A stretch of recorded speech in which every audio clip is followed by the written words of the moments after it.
Hello friends, welcome to smart study hub. हम देखने वाले हैं कंप्यूटर का विकास से एमसीक्यू। ये हमारा थर्ड पार्ट है और अंतिम पार्ट है कंप्यूटर के विकास का। इससे पहले कंप्यूटर का सामान्य परिचय से रिलेटेड सारे एमसीक्यू कवर हो चुके हैं।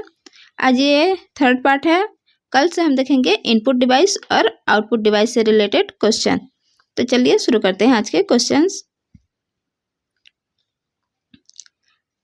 पहला क्वेश्चन है, आकार के आधार पर निम्न में से कौन सा कंप्यूटर का प्रकार नहीं है। आकार के आधार पर इनमें से कौन सा एक कंप्यूटर का प्रकार नहीं है। तो यह है option D, optical computer. Micro, mini, super mini ये सारे कंप्यूटर के प्रकार होते हैं, लेकिन ऑप्टिकल डिवाइस होता है, ऑप्टिकल कंप्यूटर नहीं होता। Option D right answer. जब भी क्वेश्चन पढ़ेंगे तो ये भी नोटिस करना कि नहीं है पूछा है। क्वेश्चन में हम लोग गड़बड़ी कर देते हैं, परीक्षा हल में है दिया है समझ के, लेकिन नहीं है को पहले ऐसे टिक मार देना, ठीक है। इसका एक्सप्लेनेशन है, ऑप्टिकल कंप्यूटर क्या है। तो पांचवी पीढ़ी के कंप्यूटर के रूप में इस प्रकार के कंप्यूटर बनाए जा रहे हैं जिनमें से एक अवयव को दूसरे अवयव से जोड़ने का कार्य ऑप्टिकल फाइबर के तारों से किया जाता है, ठीक है। इनकी गणना करने वाले अवयव प्रकाशीय पद्धति द्वारा बनाए जाते हैं। नेक्स्ट है, अंकीय कंप्यूटर खालिस्तान गणनाएं प्रति सेकंड कर सकती है। तो ये है ऑप्शन बी, ये करोड़ों गणनाएं प्रति सेकंड कर सकते हैं। थर्ड क्वेश्चन है, सुपर मिनी कंप्यूटर में कितनी संक्रियाएं प्रति सेकंड समाहित होती है। तो इसमें लगभग 5 लाख संक्रियाएं प्रति सेकंड समाहित होती है। Option B right answer. Super mini computer उन मिनी कंप्यूटरों को जिसमें से सुपर चिप 80386 का प्रयोग करके उन्हें अति शक्तिशाली बनाया जाता है, सुपर मिनी कंप्यूटर कहा जाता है, ठीक है। अधिक विकसित चिप ने यह संभव कर दिखाया है कि एक छोटे से कैबिनेट साइज कंप्यूटर में 5 लाख संक्रियाएं प्रति सेकंड की गति से 80 MB की मुख्य स्मृति समाहित हो जाए। ऐसे मिनी कंप्यूटरों को जिनमें मेन फ्रेम कंप्यूटर के बराबर प्रोसेसिंग सुविधा हो सुपर मिनी कंप्यूटर कहते हैं, ठीक है। फ्रेंड्स, अभी तक आपने वीडियो को लाइक नहीं किया है तो वीडियो को एक लाइक जरूर कर दीजिए और अपने दोस्तों के साथ शेयर करके चैनल को सब्सक्राइब कर देना, ठीक है। माइक्रो कंप्यूटर में जो नहीं आते उनका क्या नाम है। इसमें से कौन सा जो है माइक्रो कंप्यूटर में नहीं आता। तो ऑप्शन डी है atomic computer. Option D right answer.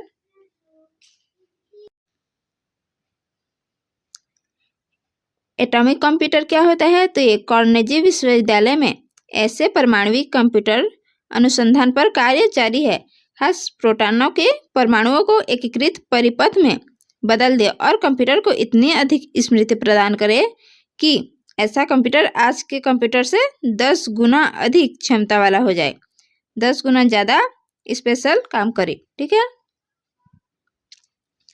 सबसे पहले पंच कार्ड का प्रयोग किसने किया था। ये क्वेश्चन बहुत बार पूछा जा चुका है।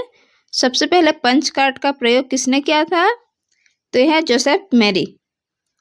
Option D right answer, Joseph Marie. और पंच कार्ड का निर्माण किसने किया था। तो हरमन होलरिथ।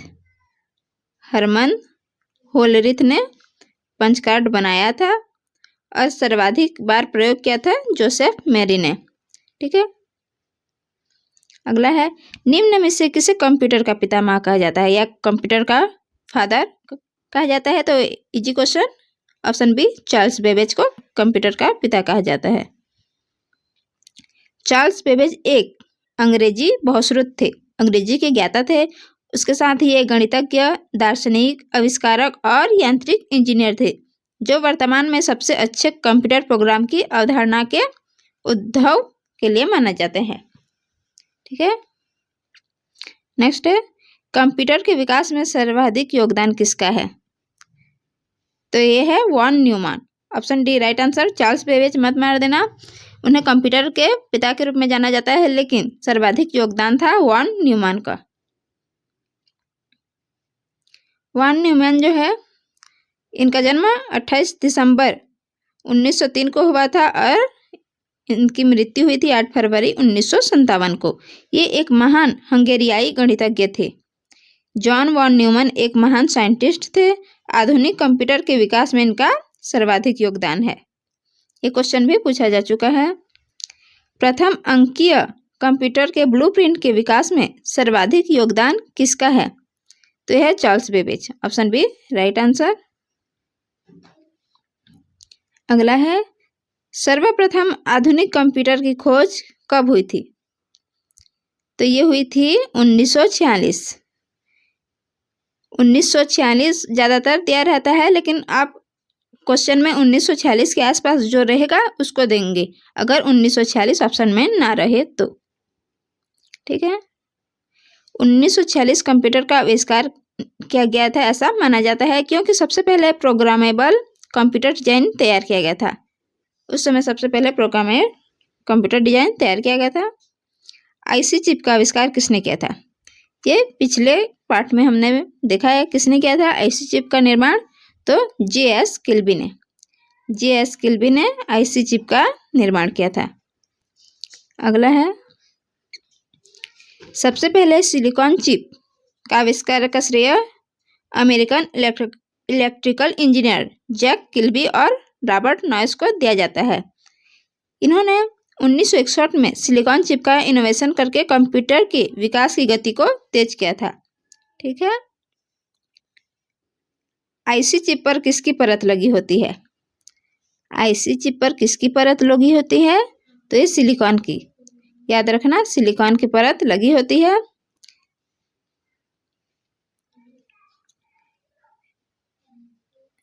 आईसी का फुल फॉर्म क्या होता है? तो ये इंटीग्रेटेड सर्किट होता है।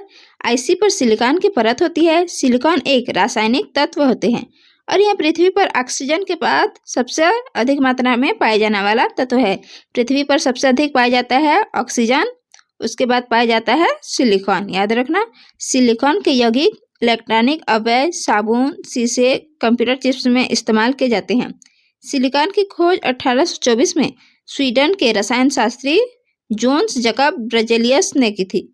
आवर्त स्थान में 14वें स्थान पर सिलिकॉन को रखा गया है। चुंबकीय डिस्क पर किसकी परत लगी होती है? चुंबकीय डिस्क पर तो ये आयरन की परत लगी होती है, आयरन ऑक्साइड। ठीक है, चुंबकीय डिस्क पर। सर्वाधिक शक्तिशाली कंप्यूटर कौन सा है इनमें से? तो यह है super computer. Option A right answer, super computer. Super computer जो है अत्यधिक तीव्र प्रोसेसिंग शक्ति और विशाल भंडार स्टोरेज कैपेसिटी बहुत अधिक होती है, इस कारण ये सुपर कंप्यूटर कहलाते हैं। इसका प्रयोग वैज्ञानिक और तकनीकी क्षेत्र में अनुसंधान और डिजाइन के लिए, पेट्रोलियम उद्योग में तेल भंडारों का पता लगाने के लिए तथा मौसम विज्ञान में मौसम का पूर्वानुमान लगाने के लिए होता है। ठीक है, डिजिटल कंप्यूटर किस सिद्धांत पर कार्य करता है? तो डिजिटल कंप्यूटर गणना के सिद्धांत पर कार्य करता है।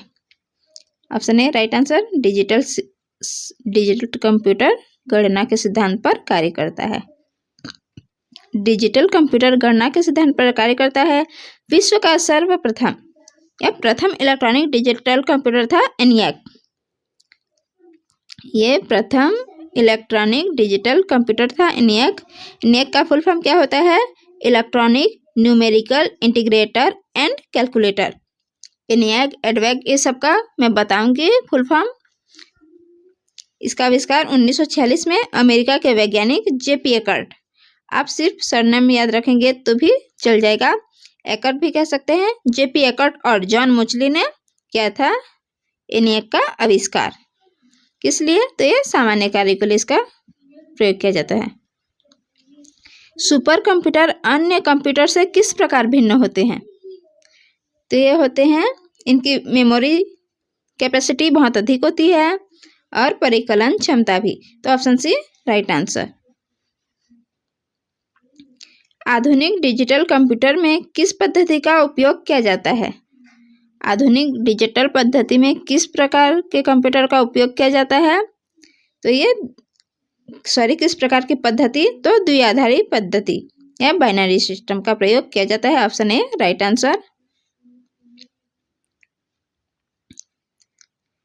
द्विआधारित पद्धति केवल 0 और 1 से बनी होती है। 0 और 1 से मिलकर बनी होती है। इसमें काम आने वाली स्थानीय मान संख्या पद्धति है। इसमें संख्या का मान का आधार होता है रेडिक्स। रेडिक्स में 2 लिया जाता है। चूंकि दो स्थिति वाले इलेक्ट्रॉनिक गेट इन संख्याओं को बड़ी सरलता से निरूपित कर लेते हैं।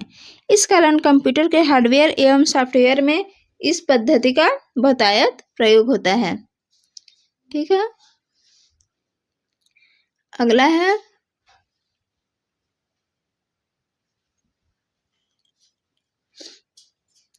भारत में विकसित परम सुपर कंप्यूटर का विकास किस संस्था ने किया है? तो यह ऑप्शन है सीडैक पुणे ने। सीडैक पुणे के द्वारा सुपर कंप्यूटर का विकास किया गया था, याद रखना।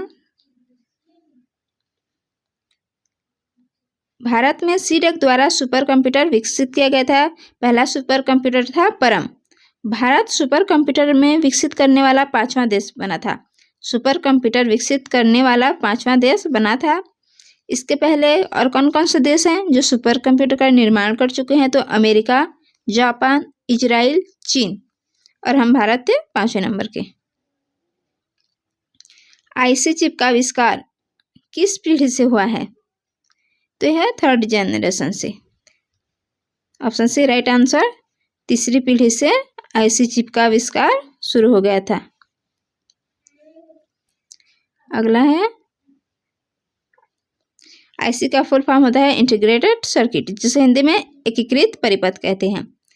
इसके विकास के साथ ही आधुनिक कंप्यूटर की तीसरी पीढ़ी का जन्म हुआ था। चौथी पीढ़ी में किसका प्रयोग हुआ था? तो बृहद एकीकृत परिपथ चौथी पीढ़ी में, माइक्रो प्रोसेसर या वीएलएसआई भी कहते हैं। इसी पीढ़ी में हुआ था माइक्रो प्रोसेसर का आविष्कार। ठीक है, option B right answer. Very large integrated circuit.